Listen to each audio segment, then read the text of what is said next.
예도입니다. 존재의 숲에서 바라본 저 먼 산 뒤에 노을빛은 그림 같습니다. 오늘은 특히 하늘의 구름까지도 다채로운 색깔로 빛을 발하고 있는데, 이 분위기 속에서 예도는 에로스는 부재와 현존의 놀이이다 라고 하는 주제로 한 편의 강의를 열겠습니다. 정말 재밌겠죠, 그죠? 벌써 뭔가 와닿는 데리다도 떠오르고 하이데거도 떠오르고 할 것 같은데요. 오늘 또 재미있는 사유여행이 되지 않을까 생각합니다.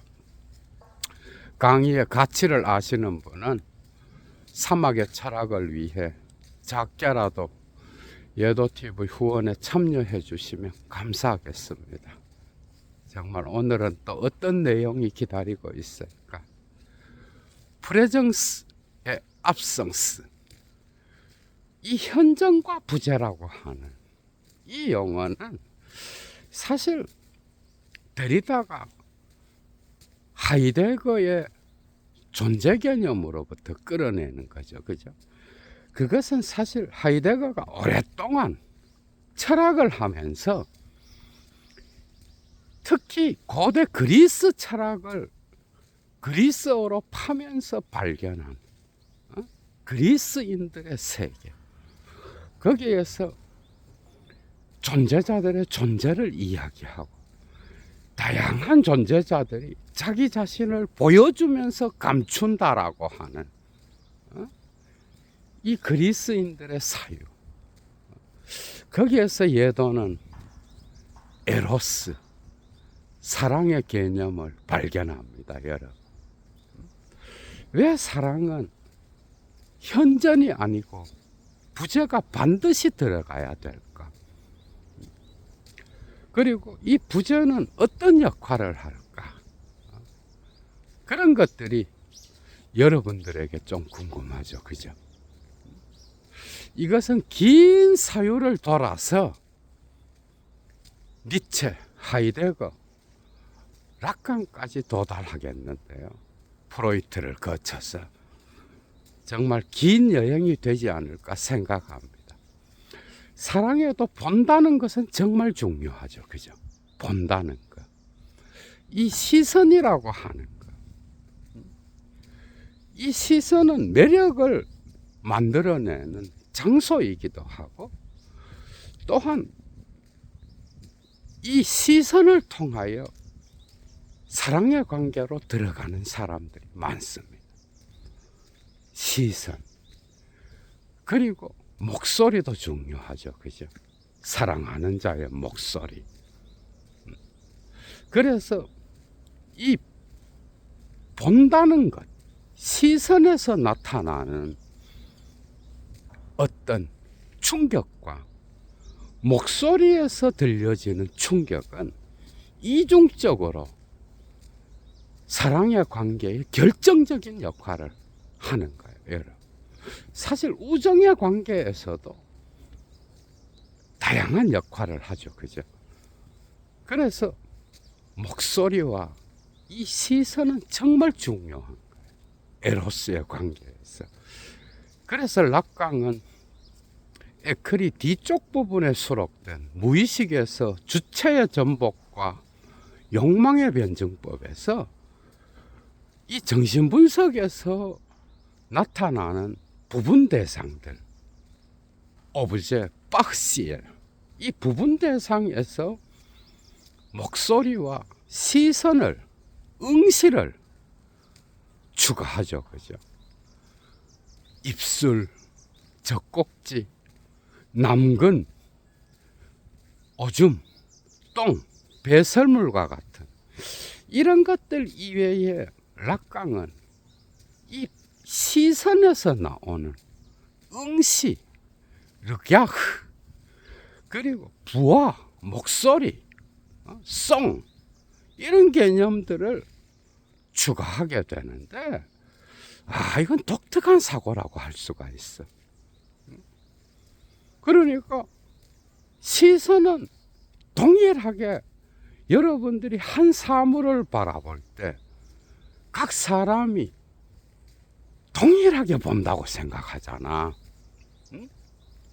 동일하게 한 나무를 보고 있고 동일하게 어떤 부분을 이야기하더라도 그 사람에 따라서 그것을 바라보는 시선에는 이미 무의식의 욕망이 작동하기 때문에 균열 지점이 나타날 수밖에 없는 거예요. 그죠? 사실은 이 균열점 때문에 사랑은 숙제를 남기고 부제를 만들고 그리고 계속 여행을 하도록 하는 건지도 몰라요. 여러분 생각해봐. 욕망의 거래가 그죠? 예를 들어서 욕망의 언어학이 단지 어떤 개념 언어로 확정되고 이건 이거야 이렇게 끝나버린다라고 한다면 그거는 단 한 번의 만남으로 모든 것이 충족될 거야. 그죠? 그러나 사랑 역시도 타자와의 만남인 거예요. 맞죠? 그죠? 그런데 들레즈는 이 사랑의 만남은 그 사람이 아니라 그 사람의 세계와의 만남이라 그랬고 이 세계는 끊임없이 역동적으로 움직이는 거야. 그죠? 그래서 어떻게 보면 상징계 안에서 또 다른 세계를 형성한다고 해도 과언이 아닌 거예요. 왜냐하면 에로스의 관계로 들어갈 때 그 사랑하는 자들은 자기들만의 언어를 다시 형성합니다. 그리고 세계를 다시 형성하고 거기에서 자기들만의 어떤 파롤과 그리고 의미와 연세를 새롭게 형성해. 당연히 이것은 상호주체적 놀이겠죠. 그죠? 그런데 모든 놀이는 반드시 부재가 있고 사라짐이 있고 그 다음에 의미를 무의미로 만드는 힘 그리고 분산, 집중을 분산시키는 힘 이런 것들이 있어야 놀이가 되는 거예요. 프로이트가 쾌락 원칙을 너머에서 서술하고 있는 자기 손자들의 폴트다 놀이 거기에서 우리는 사랑의 현정과 부재의 변증법을 볼 수 있는 거예요. 어린 나이는 엄마를 기다리죠. 그죠? 떠나 있는 엄마를 기다리고 그리고 엄마가 또 언제 떠날까? 아이는 자기 앞에 엄마가 없으면 뭐예요? 사라지는 거고 있으면은 현존하는 거잖아. 어디를 가든지. 그러니까 폴트다 게임에서 다 엄마가 왔다. 폴트 엄마가 사라졌다. 이 변증법 안에서 프로이트는 죽음 충동을 발견했던 거야. 쾌락 원칙 너머의 죽음 충동, 토데스트리프가 있다라고 하는. 대개 기술적 정신분석학자들은 이 형이상학 개념을 안 받아들이죠. 그죠? 락강은 이 개념을 정말 좋아했는데, 그래서 이미 거기에는 불안도 형성되지만, 또한 엄마가 왔을 때, 다 했을 때, 기쁨도 느끼는 거예요. 거기에서 인간의 욕망은 정말 부재가 없이는 존재할 수 없다는 것이 포착되는 거야. 그죠? 맞죠? 그죠? 그러니까 엄마가 계속 있다 그래봐. 그게 놀이겠어요, 여러분?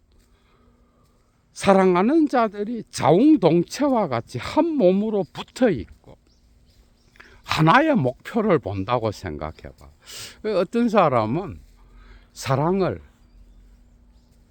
다 다르지만 한 가지 목표를 바라보는 거다. 이것만큼 개소리가 없는 거야. 물론 그것은 합의에 의하여 아니면 서로가 잘 맞아서 한 가지 목표를 이야기할 수는 있겠죠. 그죠? 그러나 사실 뜯어놓고 보면 그건 역시도 합의에 의하여 그렇다라고 인정한 거고 상호 인정 투쟁에 의해서 언젠가는 사라질지도 모르는 그런 목표인 거야. 한 가지 목표를 바라보는 거. 응? 그것도 그때뿐이겠죠. 그죠? 그러나 그 순간에도 거기에는 언제나 균열점이 존재하는 거예요. 인간의 시선은 이미 욕망이 들어가 있고 거기에는 쾌락이 작동하고 있고, 그죠? 그 사람만이 갖고 있는 무의식의 힘은 어릴 때부터 형성됐고, 그렇기 때문에 어떤 장면을 보더라도 그 대상은 동일한 시선이 될 수 없는 거예요. 락강의 사유에서 특히 이 응시 있잖아, 그죠? 르기아흐. 이 개념은 사랑의 상호 주체적 놀이를 정말 잘 이해할 수 있는 개념인 거예요. 이거는 이제 주체가 바라보는 시선이 아니에요. 주체가 타자를 바라볼 때 거기에서 타자가 다시 주체를 바라보면서 형성되는 시선인데, 이것은 타자의 시선인 거예요. 그러나 이 시선은 나의 주체의 시선과 언제나 균열 지점을 형성하는 거예요. 맞죠? 그죠? 동일한 대상을 바라보는 게 아니야. 동일한 것을 삼자의 대상으로 지정해서 볼 수는 있어도 상호 주체적 놀이에서 나는 나를 볼 수 없어. 타자만이 나를 보게 하는 거야. 그죠? 그리고 타자 역시 자기 자신을 볼 수 없는 거야.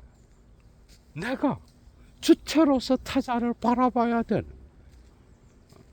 락강이 특히 해겔을 끌어들이는 이유는 그죠? 이런 상호 주체적 놀이에서 해겔만큼 욕망의 거래를 탁월하게 표현한 시인이 없었기 때문인 거예요. 그리고 객관정신으로 가면서도 이 개인의 욕망의 거래는 공적 영역 안에서 계속해서 펼쳐지잖아. 그죠? 그리고 이 욕망의 거래에 의하여 주체는 형성되기 때문에 해겔로 가서 거기서 무의식은 타자의 담론이다라고 말할 수 있었던 거예요. 그래서 특히 에크리에 수록된 해겔 전문가 프랑스의, 그죠? 장 이폴리트가 프로이트의 부정에 대한 논평을 했는데 그 안내와 응답을 하면서 이 타자를 이야기하잖아. 그죠? 사랑의 대상 역시도 타자인 거예요. 나의 말은 결코 타자에 의하여 완전하게 이해될 때가 없고, 타자의 말 역시도 나의 주체를 형성하면서 완전하게 나에게 만족을 줄 수가 없는 거예요.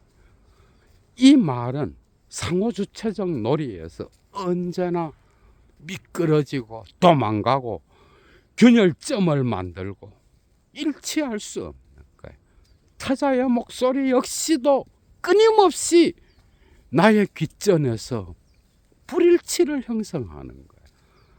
목소리와 시선 역시 사랑의 관계 안에서는 일치되었다라고 느낄 때도 있지만 거의 대개는 사랑의 시간에 의하여 분열될 때가 상당히 많아. 그죠? 이런 사유를 가르쳐 준 게 바로 락강입니다. 그래서 어린 아이가 엄마를 기다리면서 하는 그 폴트다 게임과 같이 사랑 역시도 이 부재를 잘 이해할 수 있는 자가 정말 에로스의 그 쥐상스의 강도를 강하게 느낄 수 있는 자인 거예요. 그러니까 두 사람이 만나서 새로운 세계를 형성하고 각 사람의 세계를 향유하면서 만나잖아. 거기에는 끊임없이 균열점이 나타나. 대화에서도 나타나고 쥐상스를 만들어내는 사랑의 놀이 가운데서도 나타나고 마치 제3자가 방해하는 것 같이 사랑을 방해하는 그런 악마가 있다라고 느낄 때도 있는 거야. 모든 인간이 경험하는 거죠. 그죠? 그러나 이 균열점 때문에 사랑은 지속되는 건지도 몰라. 여러분도 한번 잘 생각해봐. 이 시선이 일치할 수 없기 때문에 니체는 어떻게 말했어요? 관점주의를 말하잖아. 그죠? 동일한 세계를 보더라도, 동일한 저 산을 보더라도 인간은 자기 관점에서 바라보는 거야. 어떻게 같은 산을 보는데 너는 다르게 말하냐? 동일한 주제를 갖고 이야기를 해도 다 다르게 말해. 모든 사물은 해석인 거예요. 그리고 이 해석은 하이데거로 오게 되면은 보는 것 자체가 이미 인간의 어떤 삶의 영역 안에서 사물을 다루는 도구를 다루면서 이 세계의 의미와 연세를 만들어가는 그 행위 자체도 이미 보는 것 자체가 해석인 거야. 다 사랑의 관계, 오브제아, 부분 대상을 바라보는 것 역시도 해석인 거예요. 맞죠? 그죠? 동일하게 서로 응시를 해. 그런데 사랑하는 사람의 주체와 그 타자의 주체는, 그죠? 사랑받는 자, 사랑하는 자, 이건 역시도 서로 뒤집어질 때가 많고, 그죠? 그 시선에서 나타나는 불일치 안에서 거기에는 놀람을 만들어낼 때가 있고 신비를 만들어낼 때도 있는 거예요. 때로는 분쟁을 만들고 싸우게 하고, 그죠? 그래서 이 관점주의, 그리고 보는 것 자체가 해석이라고 하는 것, 그것은 이미 이해의 문제와 연결되어 있고, 그래서 이해는 전체를 끊임없이 이해해가는 거지만은 거기엔 언제나 부분적인 설명이 필요하고, 그죠? 그건 매 순간 다르게 그때마다 다시 이해해야 되는 거예요. 이해에서 실패하면 에로스는 끝나죠. 그죠? 이해가 안 되기 때문에 서로 싸우고 분쟁하고 균열을 만들고 그것이 또 다른 숙제를 만들고 관계를 형성해 가는 거예요. 응? 응시는 결코, 서로의 시선은 결코 일치하는 지점이 없어. 응? 그리고 타자의 말에 의하여 나의 주체는 다시 형성되는 거예요. 그리고 내가 부분 욕망을 할 때에도 그 부분 욕망은 계속 현존하는 게 아니야. 나타났다가 사라지고 의미가 형성됐다가 무의미로 변하고, 그리고 그 강도가 집중되었다가 분산되고 마치 실체와 같이 나타났다가 비실체로 사라지는 이 폴트다 운동을 계속하는 거예요. 여러분들 생각해봐. 자웅동체와 같이 사랑하는 자와 붙어 있다. 아이고, 곧바로 그럴걸? 한 일주일도 안 돼서, 뭐 며칠은 좋을 수 있겠지만은, 하루도 못 견디고, 우리 좀 분리시켜 달라고 수술을 해서라도 그럴 거라고. 맞죠, 그죠? 그러니까 본다는 것은 보지 못함이 있기 때문에 그리움이 생기는 거야, 그죠? 이건 정말 중요한 거예요. 엄마가 떠났기 때문에 아이는 그 폴트, 그 다음에 다가 있다는 것을 무의식적 본능에 의하여 인지하는 거야, 그죠? 그러니까 그 사라짐, 그것을 통하여 나타나는 부재, 그리고 의미와 연세에서 의미의 충만 안에서 나타나는 균열점, 초조함, 그리고 불안을 만들어내는 듯한 어떤 지금까지 있어 왔던 사랑의 관계 안에 형성된 의미와 연세의 파괴, 이런 것들이 있어야 사랑은 끊임없이 힘을 얻는 거야. 그죠? 그래서 영원한 현존을 느끼는 관계는 이제 곧 권태가 시작되는 관계가 되겠죠. 그죠? 권태는 도시의 괴물일 뿐만 아니라 사랑의 관계에서도 괴물과 같은 거야. 권태가 찾아오면 에로스는 그냥 죽어버리는 거예요.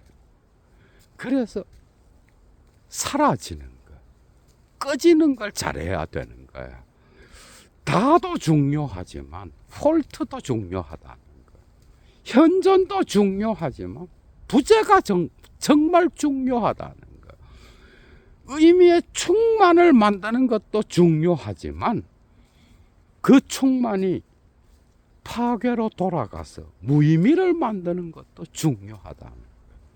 그것은 완전한 무의미가 아니야. 무가 아니라 의미와 연세 안에서 파괴된 채로 보이지 않게 또 다른 운동에 의하여 사랑을 견고하게 만들 수 있는 빈 공백과 같은 것이 아닐까.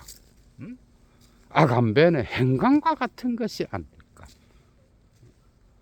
그래서 집중이 있으면 분산이 있어야 되고, 의미화가 만들어졌으면 무의미로 해체되는 게 있어야 되는 거예요.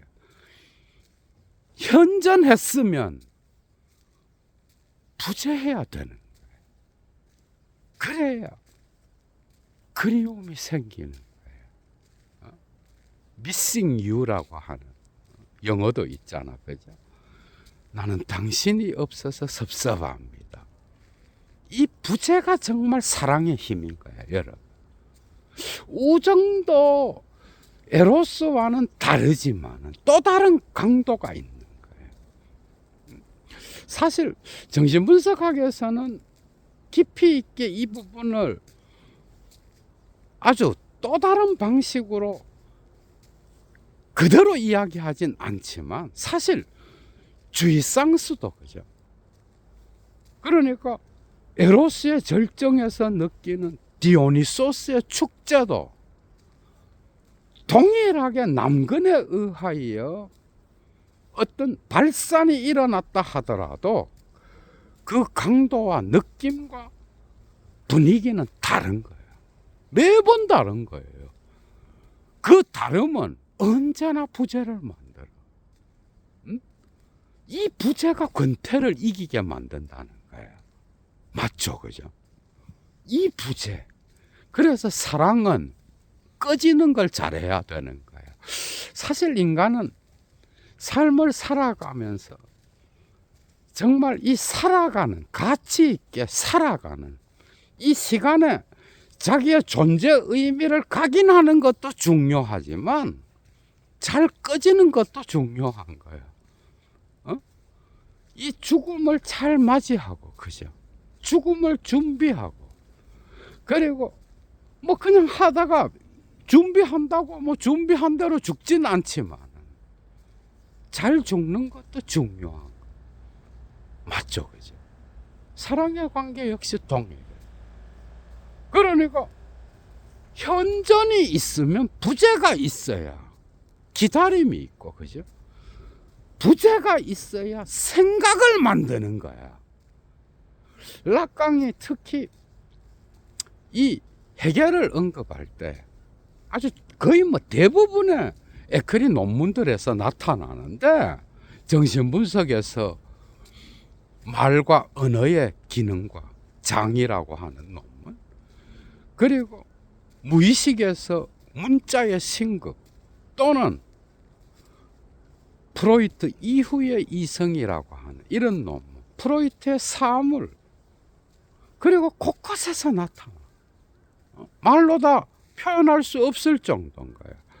그러나 해겔의 이 상호 주체적 관계가 나타날 때는 프로이트의 폴트다를 현존과 부재로서 마치 하이데거가 가르쳐준 음패와 탈음패의 운동이 나타나는 것과 같이 락강 글쓰기를 하죠, 그죠? 그러니까 해겔 하이데거를 무의식의 세계로 끌어들여서, 그죠? 또 다른 방식으로 해석하는 락강이 곳곳에서 나타나는 거예요. 그러니까 타자에 의해서 내가 형성되는 거예요. 사랑의 관계만큼 이게 가장 명확한 게 없어. 욕망의 거래는 주인과 노예의 변증법 못지않게 사랑의 관계에서 펼쳐지는 거야, 그죠? 사랑하게 되면 타자의 말에 의해서 내 주체가 형성되는 거예요. 그리고 그 인정이 사라질까봐 초조해하고, 그 세계가 죽을까봐 또 초조해하고 불안해하는 거예요. 이것 없이 계속 현존한다 그래봐, 여러분. 아이고, 뭐 별거 아니네, 이래 되는 거야, 인간은 다. 그래서 끊임없는 완전한 쥐상스 안에서 균열을 만들고 구멍을 만들고 부재를 통하여 파괴를 만들어내는 이 힘이 정말 중요한 거예요. 그래서 사랑의 행위 이후에도 또 다시 보고 싶고 사랑하고 싶고 만나고 싶고 대화하고 싶고 목소리를 듣고 싶고 나의 시선으로 오브제아를 확인하는 듯한, 거죠. 그런 마음이 생기는 거예요. 그래서 락강은 에크리에서, 그죠, 특히 프로이트 이후의 이성에서 데카르트의 코기토 전통을 무의식의 담론에 의해서 새로 형성된 정신분석학적 담론으로 고치게 되는데, 코기토 에르고숨을 고치는 거예요. 이것은 사랑의 미학에 탁월하게 적용됩니다, 여러분. 데카르트는 나는 생각한다, 고로 나는 존재한다, 이 코기토 에르고숨을 의심의 극점에서, 그죠? 이건 역시도 방법적 의심이지만은 더 이상 의심할 수 없는 극점에서 발견한 명제인 거야. 그러나 무의식의 담론에 의하여 이것은 해체돼 버려요. 생각과 존재는 결코 일치하지 않아. 이것은 이미 니체가 곳곳에서 데카르트를 해체할 뿐만 아니라 주체와 무의식의 관계를 다양한 방식으로 논할 때도 나타나고 있는 거예요. 그래서 니체는 프로이트와 락강 못지않는 정신분석학자잖아, 그죠? 정말 탁월합니다. 정신분석학이 어떤 과학으로 나타나기 이전에 이미 니체가 상당히 많은 부분을 해결해 놓은 거예요. 그래서 이걸 바꾸면 이런 거예요. 나는 내가 아닌 곳에서 생각해. 맞죠? 그죠? 사랑을 하게 되면은 나는 내가 아닌 곳에서 생각해. 생각이 나를 만들어. 내가 있고 생각하는 게 아니라 어느 순간 생각하고 내가 형성돼. 맞죠? 그죠? 그러니까 에로스의 관계를 통하여 락강을 이해할 때 그 욕망의 언어들은 더 잘 이해될 때가 많은 거예요. 그래서 파스칼 키냐르는 은밀한 생에서 자기 방식대로 그 자기만의 사랑의 경험을 정말 락강의 사유를 또다시 뒤집어서 자기 방식대로 해석할 수 있었던 거야. 그죠? 난 내가 생각하는 곳에 존재하지 않아. 내가 존재하는 곳에서 나는 생각하지 않아. 이 다는, 내가 서 있는 이 존재론적 기반인 이 다는 내 생각과 결코 일치하지 않아. 무의식은 언어로 구성되어 있으며 이 무의식은 타자의 담론인 거예요. 타자가 나를 인정하는 그곳에서 나의 말은 해체돼 버리는 거예요. 타자의 말 역시도 나의 귓전에 들어올 때 그것은 나의 욕망과 일치하지 않는 거야. 맞죠? 그죠? 그렇기 때문에 계속 결핍을 만들어내는 거예요. 이 부재와 결핍이 있기 때문에 사랑은 새로운 동력을 얻는 거예요. 그래서 내가 존재하지 않는 곳에서 나는 생각해. 나는 내가 나라고 생각하는 곳에 존재하지 않아. 나의 존재는 내 생각과 관계없이 있는 거야. 거기에는 언제나 이미 무의식의 욕망이 작동하고 있는 거야. 단지 일치됐다라고 합의할 뿐인 거야. 그래서 사랑의 절정의 관계 역시 주이상스, 오르가즘 역시도 일치하지 않는 거예요. 내가 타자의 코를 보고 있을 때 타자의 르갸흐 시선은 그죠? 나의 다른 곳을 보고 있어. 매력은 아우라에 의하여, 발터 베냐민이 말하는 아우라에 의하여 형성되는데 이 매력은 타자가 나에게 느끼는 거랑 내가 타자에게 주는 그 분위기는 다른 거야. 이건 결코 일치점이 형성될 수 없는 거예요. 대화를 통하여 서로 공유하면서 자기들의 에로스의 세계를 확인하지만 그건 역시도 끊임없이 새롭게 형성되고 있는 거예요. 나는 내가 아닌 곳에서 생각하고 내가 생각한다고 생각하는 곳에선 존재하지 않아. 내가 나의 존재를 확신하는 곳에서 나의 무의식적 생각은 다른 곳에 가 있는 거예요. 이 시간성은 뒤죽박죽 되어서 끊임없이 부재를 만드는 거야, 여러분. 의미와 사슬은 충만했다가도 금방 사라지는 거예요.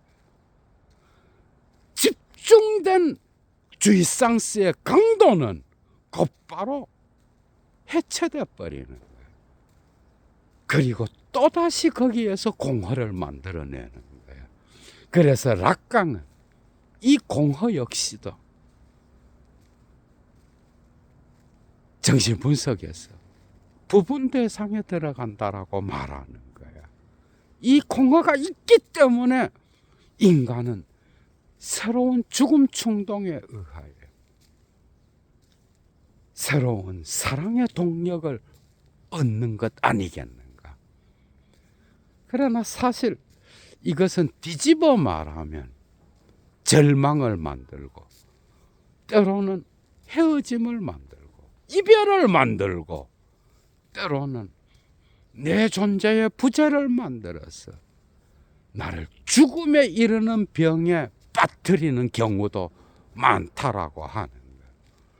그러나 그것을 왜 두려워하랴? 인간이 이 생을 산다는 것은 단 한 번뿐. 그 한 번을 나의 삶의 가치로 내가 새기는 것이라고 한다면 끊임없는 존재의 용기를 통하여 사랑을 하든 우정을 하든 나누든 아니면 이 세계의 삶을 살아가는 것 자체가 이미 언제나 이미 부재를 형성하고 있다는 거예요. 그렇기 때문에 노력하고 그렇기 때문에 욕망하고 그렇기 때문에 다시 생각하고 삶의 기쁨도 아주 강하게 만끽하는 것 아니겠는가, 그죠? 그래서 삶은 운동인 거예요. 폴트다와 같은 거예요. 에로스의 관계를 떠나서 모든 것은 왔다가 가는 것이요, 갔다가 다시 오는 것이요. 동일한 것은 아니라 하더라도 의미의 충만이 있었으면 거기엔 언제나 이미 부재가 있는 것이고, 집중이 있었으면 곧바로 분산이 있는 것이고, 실체와 같은 확실성을 느낄 때조차도 곧바로 그 실체는 비실체로 변하고 모든 존재는 비존재로 변해서 또다시 인간으로 하여금 삶을 욕망하게 하는 것 아니겠는가. 이 욕망을 비우는 것 자체라 하더라도 그것은 니체가 말한 것처럼 또 다른 무예의 의지가 아니겠는가, 그죠? 그러니까 락강의 욕망 개념은, 그죠, 니체의 관점에서 볼 때는 의지인 거예요. 쇼펜하우어에게서는 삶의 의지인 거예요. 힘의 의지인 거야, 니체적으로. 이것은 끊임없이 운동하는 거예요, 그죠? 거기에서 존재와 생각은 무의식의 작용 때문에, 그리고 쾌와 불쾌의 작용 때문에 언제나 이미 거기에 있는 지표들의 연쇄 때문에, 그리고 그것을 끊임없이 벗어나는 실제의 작용 때문에 그 균열점을 형성한다라고 하는 거예요. 이 부재의 힘, 이 파괴의 힘, 분산의 힘, 그리고 무의식의 힘, 이것이 우리로 하여금 삶을 다시 살 수 있게 하는, 그래서 권태까지도 극복하게 하는 그러한 힘이 아니겠는가. 예도 뒤에 펼쳐져 있는 저 하늘의 파란빛은, 그죠, 새로운 부재를 만들어 여러분들을 희망의 세계, 희망의 원리를 꿈꾸는 그런 힘으로 작동하기를 한번 바라봅니다, 여러분. 그래서 부재는 정말 중요한 거예요. 삶도 그래. 잘 꺼지는 연습을 잘해야 되고, 그죠? 모든 인간의 관계, 우정과 사랑의 관계 역시도 떠나 있음이 있기 때문에 아름다움을 이야기할 수 있는 것이요, 그리고 그리움을 이야기할 수 있는 거예요. 이건 정말 강력한 힘인가요, 여러분? 부재 가운데에서 무의식 중에 떠올라오는 사랑하는 자의 부와 목소리, 어떤 부분 대상의 모습, 결코 일체할 수 없는 응시, 그것이 또다시 올라오는 거예요, 여러분. 이 부재의 힘을 인간은 또 다른 방식으로 먹고 사는 것 아니겠는가? 얘도는 한번 생각해 봅니다. 재밌었죠, 그죠? 얘도 물러갑니다. 주스!